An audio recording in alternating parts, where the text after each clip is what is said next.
10वीं कक्षा में जो माध्य चैप्टर है इसके बारे में चल रहा है पढ़ाने के लिए।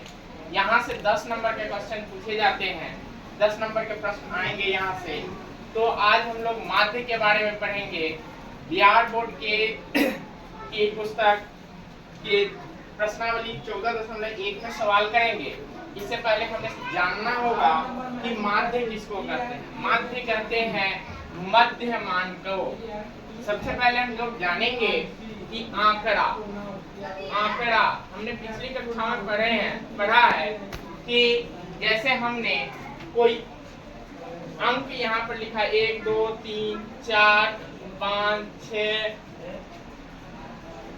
7 डॉट डॉट डॉट, ये जो है जो हमें प्राप्त है इन्हीं को हम क्या कहते हैं, आंकड़ा कहते हैं। इन्हें क्या कहते हैं, आंकड़ा कहते हैं।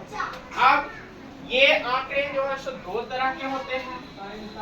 ये दो तरह के आंकड़े होते हैं, एक यथा प्राप्त आंकड़ा और एक यथा प्राप्त आंकड़े और जो है सो एक होता है जिसको हम सजा कर लिखते हैं।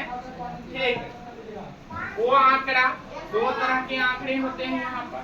तो ये जो आंकड़े हैं, जैसे हमने इसे आरोही क्रम में लिख दिया, तो ये आरोही क्रम में जो आंकड़े लिखे हुए हैं, इन आंकड़ों का जो मध्य मान होगा, जो बीच का मान होगा, वही क्या होगा, वही जो है सो यही जो है सो क्या होगा, इसका माध्य कहलाएगा। क्या कहलाएगा, माध्य। जैसे यहाँ पर क्या है 1 2 3 4 5 6 7, हमने ये आंकड़े ले लिए, तो इसके मध्य का मान जो होगा वही क्या कहलाएगा, माध्य कहलाएगा। मध्य मान को ही क्या कहते हैं, माध्य कहते हैं। मध्य मान को ही क्या कहते हैं, माध्य। तो माध्य की परिभाषा लिख सकते हैं। माध्य की परिभाषा लिख सकते हैं, आंकड़ों अच्छा है आंकड़ों छोड़ रहे हैं, हो रहा है मध्य, आंकड़ों के मध्य मान को ही माध्य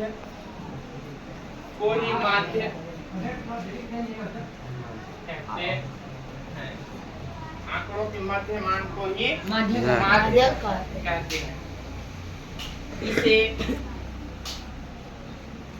ए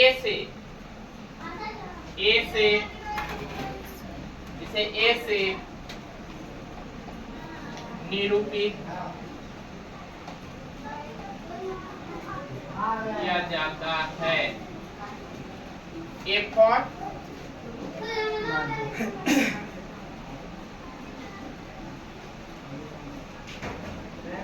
ए से निरूपित किया जाता है। तो यहाँ पर हमने माध्य की परिभाषा जान लिया है कि माध्य किसे कहते हैं। तो आंकड़ों के मध्य मान को ही माध्य कहते हैं। आंकड़ों के मध्य मान को ही क्या कहते हैं, इसे ए से निरूपित किया जाता है। अब माध्य निकालने की दो विधियां होती है। एक होता है अवर्गीकृत आंकड़ों का माध्य और एक होता है वर्गीकृत आंकड़ों का माध्य। आंकड़े दो तरह के होते हैं, एक अवर्गीकृत और एक वर्गीकृत।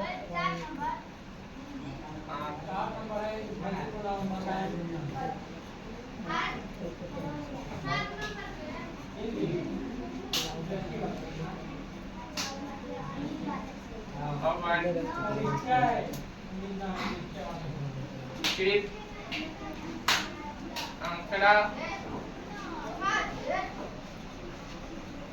दूसरा वर्गीकृत।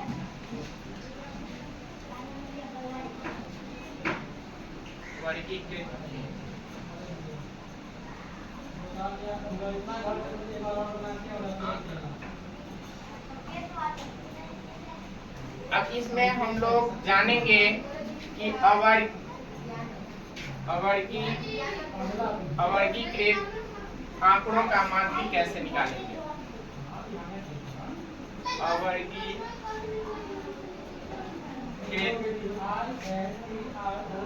आंकड़ों का माध्य।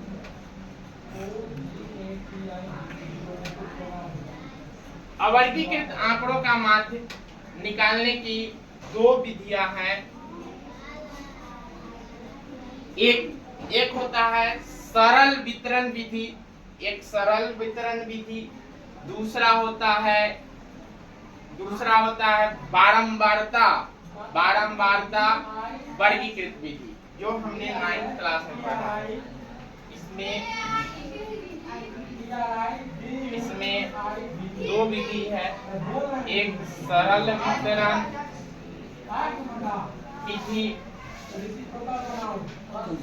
वितरण विधि, दूसरा होता है बारंबारता अवर्गीकृत बारंबारता विधि होता है। सरल वितरण विधि में हमें आंकड़े प्राप्त होते हैं, इसमें हमें यथा प्राप्त आंकड़ा होता है। यथा प्राप्त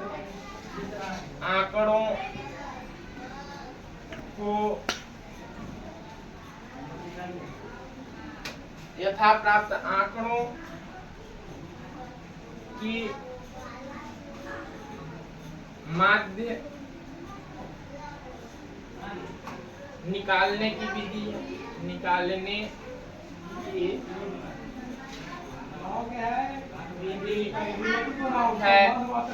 एग्जाम्पल, जैसे हमें 1 2 3 4 5 6 7 8 9 10 अगर हमें ये आंकड़े दिए हुए हैं तो इसका क्या कहते हैं, माध्य निकालने की जो विधि है, अरिथमेटिक प्रोग्रेशन जो निकालने की विधि है, वो अरिथमेटिक मीन निकालने की जो विधि है वो हम लोग देखेंगे। कि इसके लिए फॉर्मूला हम यहाँ लगाएंगे। यहाँ क्या होता है, यहाँ होता है आंकड़ों का योग बटे आंकड़ों की संख्या। माध्य बराबर यहाँ हो जाएगा, माध्य बराबर होगा आंकड़ों का योगफल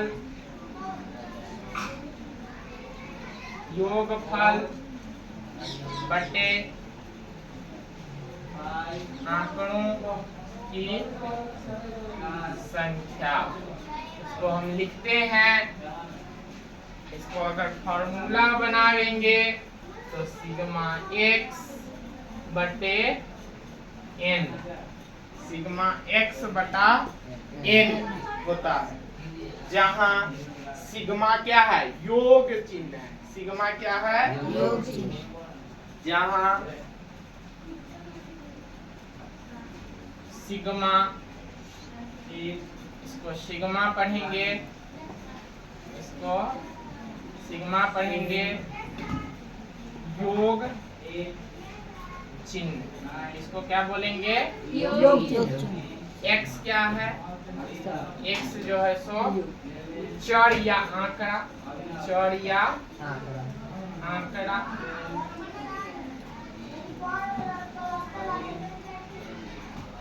और n जो है चरों की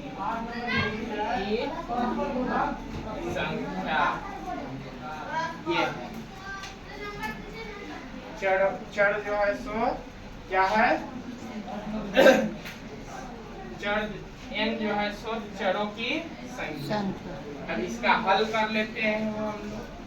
तो क्या हो जाएगा, माध्य a बराबर क्या हो जाएगा, 55 जोड़ेंगे, 1 जोड़ 2 जोड़ 3 जोड़ 4 जोड़ 5 जोड़ 6